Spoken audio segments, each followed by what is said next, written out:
Elles sont imposantes et ont demandé un transfert acrobatique. Nous allons découvrir de quelle manière deux immenses sculptures ont été déplacées cette semaine de part et d'autre de Monaco et pour quelles raisons. Il s'agit du signe du temps et du manteau de la conscience. Sandrine Nègre, Olivier Bonello et Lionel Bernardi ont suivi les opérations.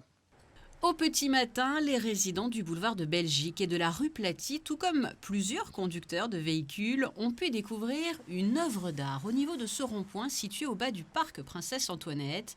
Le signe du temps vient d'y être déposé. Mais avant d'arriver ici, plusieurs étapes minutieuses ont dû être franchies, une logistique et une organisation précise ont été suivies.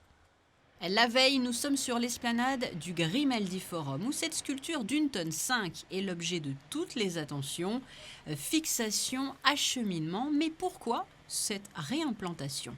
Il faut savoir qu'en amont, il y a eu de nombreuses études et il s'agit d'un déplacement pour cause de travaux.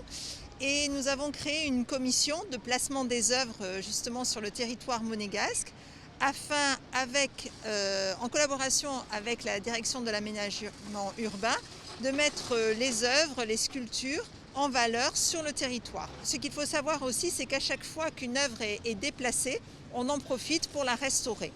Donc le placement idoine avec une restauration par bien sûr des professionnels. C'est vraiment une mission que mène l'Institut du patrimoine, donc bien sûr sous l'égide de la direction des affaires culturelles, mais qui s'occupe à la fois bien évidemment du placement mais aussi des restaurations, ce qui est très important pour la mise en valeur de ces œuvres d'art. Comme vous le voyez là, on est en train d'assembler un plateau sur lequel on va positionner la sculpture.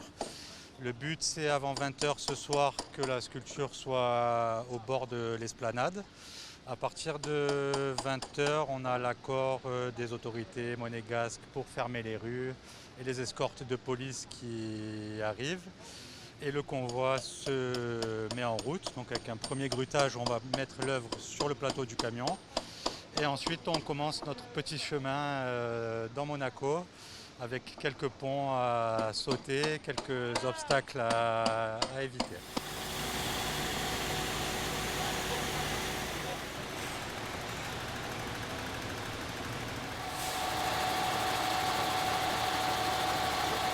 Les dimensions imposantes de l'œuvre ont donc nécessité de grands moyens, comme ce grutage impressionnant.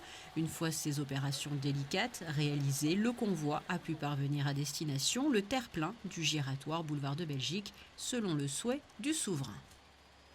Direction à présent la nouvelle digue du port Hercule pour suivre le déplacement d'une seconde œuvre d'art présente sur le sol monégasque, le manteau de la conscience, un déplacement et une réimplantation qui implique là aussi des mesures particulières. Cette œuvre signée Anachromie est en marbre de Carrare, elle avait été offerte par le club allemand au Prince Albert II. On a pris une grue adaptée, comme vous le voyez derrière vous, qui est une grue avec une très grosse capacité, parce qu'en plus ici, comme vous le voyez, on est en contrebas.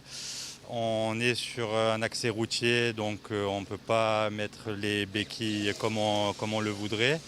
Donc on a pris le plus gros des camions que l'on puisse pour acheminer cette œuvre-là. Le manteau de la conscience est donc depuis cette semaine visible non loin des terrasses de la prison à Monaco-Ville. Il était auparavant sur la promenade du Larvoto.